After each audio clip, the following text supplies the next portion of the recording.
What's up, guys? It's Bumpkins. Today is Thursday, April 14th. Yesterday was New Comic Book Day, but I've spent the week working on a little bit of a little home improvement project in my house that's going to be really cool that you will see when it's finished. But because I was so busy doing that, I didn't get the chance to read very many of my books that I picked up yesterday, although I did pick them up.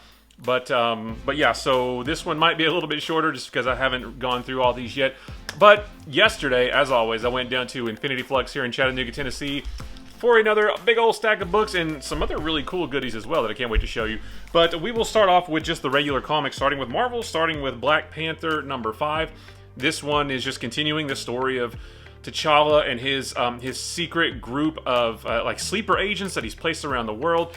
There wasn't a whole lot of action in this. This one is more just exploring the idea of how Wakanda, it used to just be King T'Challa ruling all of Wakanda, and that was it. But now it's a democracy, and the Dora Milaje aren't around, and just how Wakanda is changing, and who might benefit from things going back to the way they were, why they would maybe want to do that. So it's actually kind of a big mystery as to who is killing these sleeper agents and why, that kind of thing. So it's a really interesting story, though. We still don't know who's done what yet, but it's starting to close in on the culprit, so that's going to be cool to see, and it's got a really cool Spider-Man anniversary cover.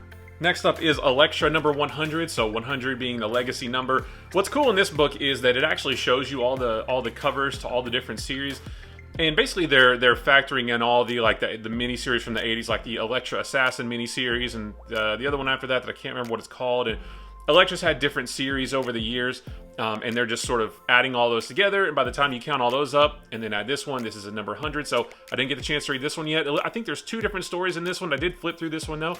I really like the art in the first one. The first one looks really good. I've really been enjoying Elektra in Daredevil right now. She's really cool in Devil's Reign. We see a cool direction for her at the end of Devil's Reign. So yeah, just a lot of cool stuff going on with Elektra right now, and so yeah, I can't wait to jump on that one. Miles Morales Spider-Man number 37, so this one's getting really interesting. The end of last issue, Miles and Shift went through a portal because they're looking for his Uncle Aaron, who he thinks may still be alive, just stuck in another world somewhere. They run face to face. Well, I won't say who, just in case you're behind on it. But they run into somebody that we haven't seen in a little while. I actually saw them recently because I binged on this series not too long ago. But for everybody else, I haven't seen him in a while. And like I said, it's weird. This one is this story that they're jumping into involves Miles jumping through different worlds, and it's just so weird that we have this and then the What If Miles Morales that also involves Miles of different worlds, but yet they're not connected in any way. It just feels weird that we have two different books that involve Miles and multiverses and alternate Miles in those universes, and they're not tied together. But still, it's really good. And the end of this book is really cool, and it leads into what I think is going to be the main story, which starts, I think, next issue. Next up is She-Hulk number 3. This one actually came out last week, but I forgot to pick it up last week, so I got it yesterday. I'm really enjoying this series. It's a lot simpler, but not in a bad way. It's just there's not so much heaviness to it. Like, it's just a fun book. You can sit down. I love Jennifer Walters, her coming back into her law practice and trying to sort of get her feet back under her. The only real mystery in this right now is Jack of Hearts. How is he back, and who is he really? We know what we've seen of him from the older stories that he's been in, but there's a cool part in this where he mentions that everything he knows about himself, he was told from somebody else. So now they're trying to figure out, okay, Jack, what do you know to be true about yourself? Forget what everybody else has said. What do you know? And then it seems like they're going to get into maybe some Jack of Hearts backstory. I don't know if there's going to be some retconning in there or what, but it's really interesting. The art's good. I love these single color A covers. They're really fun. This is just a really, really fun book right now. Venom number 7, the cool Spider-Man anniversary cover. I am behind on Venom. Haven't started this series yet, but I have this for when I'm ready. So speaking of Miles in the multiverse, What If Miles Morales number 2? What If Miles Morales became Wolverine? This issue was pretty fun. I actually quite liked it. It went in a direction that I kind of wasn't expecting. Like, a couple things happened that I was surprised to see. But it's still really cool. You really have to sort of check your brain at the door with these what-if stories. Not because they're dumb, but just because everything is very convenient. Oh, Miles is Wolverine, and very conveniently, another character is another character, and another character is this character. So, you know, it all works out very cleanly, but that's the fun of What If. What Ifs are just, you know, alternate stories. You know, you're just seeing characters do things that they wouldn't normally do, or be characters they aren't normally, and it's just a lot of fun. So I really enjoyed this one. The ending was really cool. The ending actually made me want more of this story. I actually kind of like Miles as Wolverine. It's kind of neat. This is probably the only story we'll ever get of him, but this one's fun if you want to, and you don't even really need to have read the one before or the ones after. If you like Miles and like Wolverine, you can check this out. And then last for Marvel, X-Men number 10, the cool, I love this Spider-Man anniversary variant cover. That's really cool. Like, can we just get a series of Cyclops and Jean Grey swinging through the city, but in these costumes? Like, those are so cool. Or maybe, like, make that, like, Ben Reilly's new suit or something. I don't know. I enjoyed this issue, but as with this issue, I'm done with X-Men. And I don't mean that in a bad way at all. I really enjoyed this, and I've really enjoyed these last 10 issues. But I feel like with every issue, I'm getting more and more confused and maybe a little even left in the dust because I'm just not reading any of the other X books right now. I haven't read any X books really. Well, I haven't read any of the Hoxpox era, and I really haven't read too many X-Men books since the 90s. So I like the characters, I like the action, I love the art, everything about it is cool. I'm just not ready to read it yet, I think. So, and that's proven at the end when there's like a checklist that says X-Men number 10 sort of falls in line, and here's, you know, X Factor and Marauders, whatever X books are out there right now. It lists them all out, and this is sort of in the middle. So I feel like I'm just not getting everything out of this that I could be if I were reading all the X books. So I do plan on catching up one day. But until then, I'm going to hop off of this one. But I can't wait to get back to it because I do really like it. As for DC, I picked up my DC books on Tuesday like I usually do, and actually did have a chance to go through them, but I didn't get to read most of them because I'm behind on so many. But Batman 89 number 5, I love the Hail Here cover. That was such a cool classic scene in Batman Returns when she knocks out the O and the hello and the T and the there. That's really cool. So I'm super behind on this series as well. So at this point, I'm just going to wait on the last issue. There's one more, and then just read the whole thing all at once. Batman Catwoman number 11, the cool Jim Lee variant. I think there's one more left, and I'm super far behind. I don't think I've even started this series yet. So again, at this point, I'm just going to wait for the last one and then dive into the whole thing. When I did read Flashpoint Beyond number 0, so this is really interesting. If you're watching this, you probably know what the Flashpoint universe is. You probably know how Barry went back in time to save his mom, screwed everything up, created the Flashpoint universe. Then at the end of that, tried to set everything back to normal, and then that's how we got the New 52. But when the New 52 was created, the Flashpoint universe was gone. Like it vanished. I don't know what happened to it, but it doesn't exist anymore until this book. So it's back. We don't know why. Thomas Wayne, who came back a while ago, doesn't know why the universe came back either, or why he's back there. So he seeks the help of Barry Allen, just as Barry Allen sought out his help in the Flashpoint storyline. But it doesn't work out the same as, let's just say that, it doesn't work out the same as when they tried it the first time in Flashpoint. And it was an eye-opener. Like, it was pretty shocking, I'll say that. So it was really cool. So yeah, this is going to be a cool mini-series. I don't know what the Flashpoint universe returning means. Apparently it is going to mean something for the DC universe. I don't know what yet. I don't know why it's back. We're not supposed to know that. That is what this journey is about, but I cannot wait to read more because this is really interesting. Future State Gotham number 12. This is another one I'm behind on, so it's going to go in the bat box for when I'm ready to catch up. Green Lantern number 12. I'm behind on this one too. I don't think I've read this one since like issue 4 or 5 or 6, so I'm super far behind on this. John Stewart looks really cool on this cover. I don't know what's up with this costume, so I've got to sit down and catch up with the series because I still need to find out if this is a Green Lantern story that I really want right now, if I want to read it every month or not. I like all the characters in it. John Stewart and Teen Lantern and Joe, was it Mullen? The Green Lantern from Far Sector. Like, I don't know much about her. I haven't read Far Sector yet, but I do like her in this. I just don't know if this Green Lantern story is the one that I really want to be reading month to month right now. So once I get caught up, I'll make that decision. But what I did read, I like, but I just need to see if I need to keep going. I Am Batman number 8, another one I'm behind on, so it's going to go in the bat box. And when I catch up, this is going to be one of the series that I catch up on. And then last but certainly not least for DC, one that I loved, Superman Son of Kal-El number 10. I love this series. I really like this issue because there was a really cool Lois Lane moment in there. I made a TikTok the other day with some Lois Lane reading recommendations, and if I had read this before that, I would have put this in there as well, because she just bows up to Lex Luthor and he kind of backs down, but I won't give you the circumstances around that. But it was really cool. I am really enjoying the story of John Kent being framed for murder, basically, and he has to prove that he didn't do it. It's a little bit more nuanced than that, but that's the gist of it. So yeah, I'm just loving this series. This is one of my favorite from DC right now. You should definitely check it out. As for Image and the other indie books, I do have some here, but I didn't get the chance to read any of these. So there's some good ones in here, though. I can't wait to tear into it. This one is the Image 30th Anniversary Anthology. So this is just a collection of short stories. I don't know if they're going to be spun off into books or not, but I did flip through this. It looks like some really interesting stuff. So yeah, just a whole collection of cool new stories. King Spawn number 9. I'm behind on Spawn anyway, so this is going to go in my Spawn pile down here, and I can't wait to catch up. Nocterra number 9. I wanted to read this one, but didn't get the chance to. The last issue was interesting. Our heroes come face to face with Blacktop Bill, and they want to team up with him to basically help save the world. But Blacktop Bill is a bad dude, and he's a bad guy that I like. There's nothing redeeming about him. Like, he is just a bad guy. But we found out last issue there's even worse guys than him, which is really cool as well. So yeah, I cannot wait to see how they all interact together. Is he going to double cross him? Is he going to help him? I don't know, but I can't wait to find out.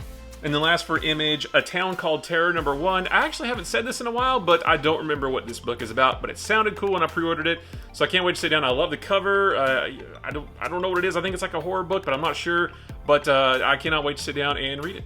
And then for the other indies, we've got Life Zero number 3. I did enjoy the first 2. The first one kind of seemed like it was just your typical run-of-the-mill post-apocalyptic zombie book, and then the second one we got introduced to another character, which furthered the story. The ending was a bit of a cliffhanger, so I can't wait to see what happens next. One that I'm really excited about because I loved the first series, Kaiju Score Steal from the Gods number 1. The first volume, or first series, I think it was 4 or 5 issues, I can't remember, but it was super fun. It's a heist, it's a bank heist story, or that one was anyway. It's a bank heist story, but there's giant kaiju fighting in the background, which is really cool. So I hope this one, and I expect that it probably is, just as good as that one.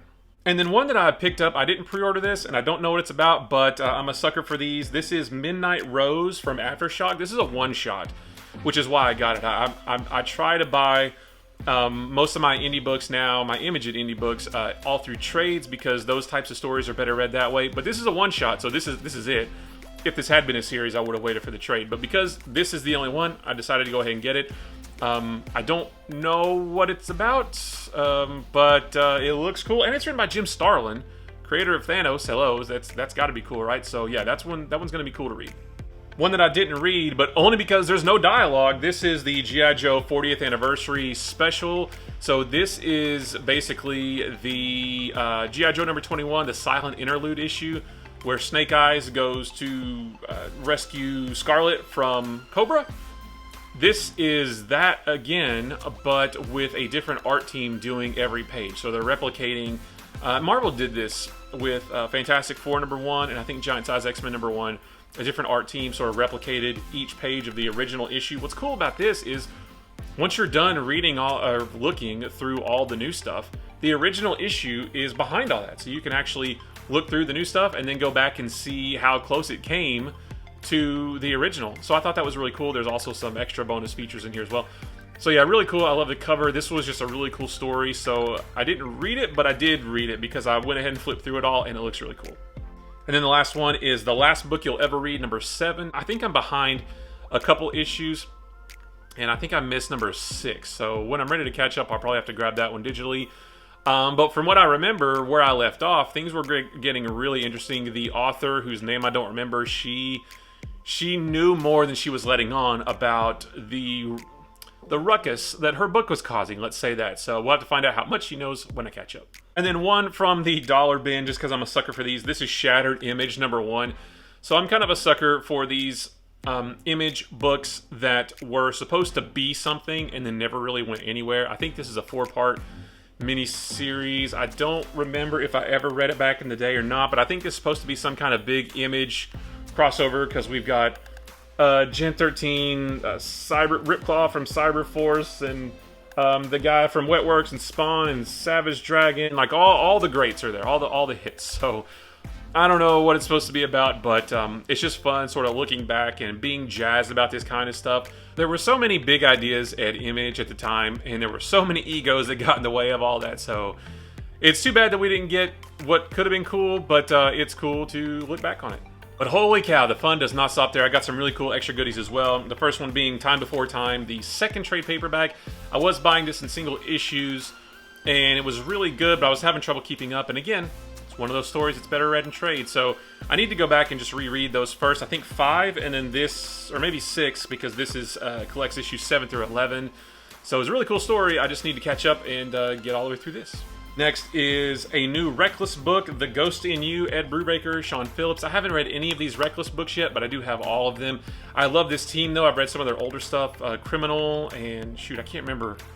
There's been so many, and I've read a bunch of them. I don't remember them, though. But yeah, this is, from what I hear, this is a really good series of books to read, so once I get a chance, I'm going to tear through all of them. And then from AWA Upshot, Telepass, the first trade paperback, or maybe it's the only one, I'm not sure.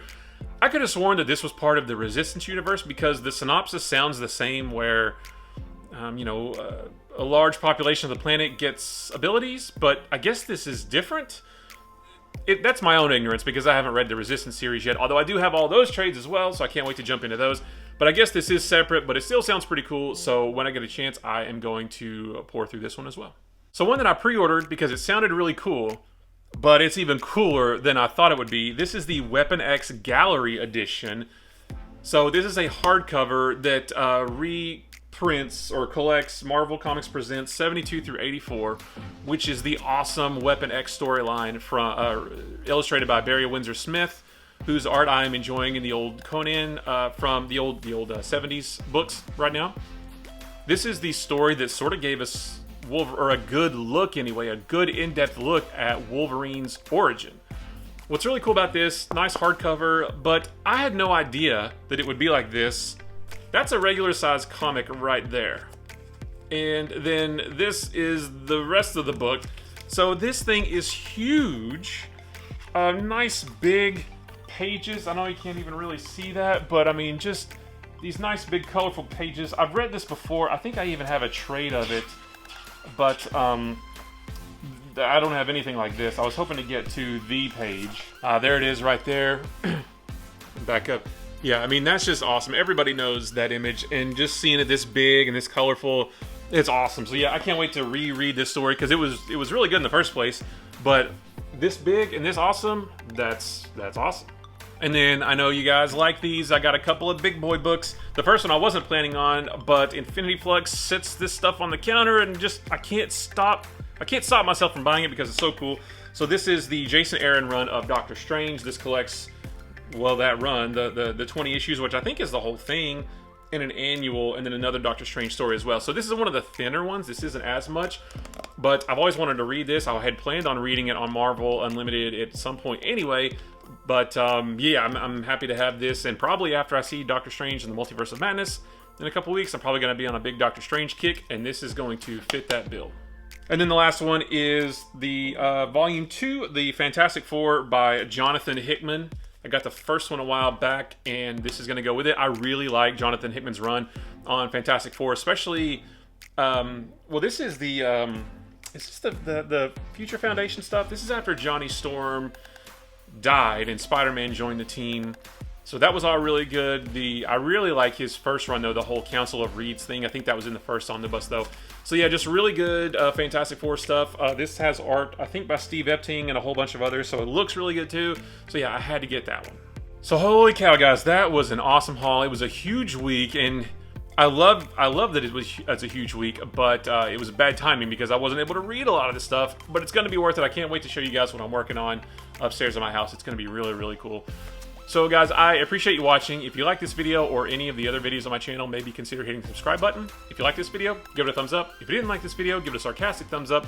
And if nothing else, let me know what you picked up this week. Did you get any cool big boy books? Did you pick up this monster Wolverine book? And did you know that it was going to be this big? I think I would just love all books to be this size because it just looks so cool. Just let me know what you picked up. Leave me a comment below. I love comic books. I could talk about them with a room full of people or just to a camera. Guys, don't forget, comic books are supposed to be fun. They're just another fun form of storytelling. There is so much out there for you to look through and find what interests you. And then it's just everything else that you're not interested in, just leave that behind and let everybody else enjoy that stuff. Also, don't forget, it doesn't matter how much you buy each week or each month. What makes a great comic book haul is that the stuff that you get is important to you, is exciting to you, that gets you really jazzed to sit down, tear it open, read it, consume it, pour over it, enjoy it. Whether it's 1 book, 10 books, 100 books, as long as you're excited about it, that's what makes a great comic book haul. So guys, I appreciate you watching, and I will see you in the next one. Bye-bye.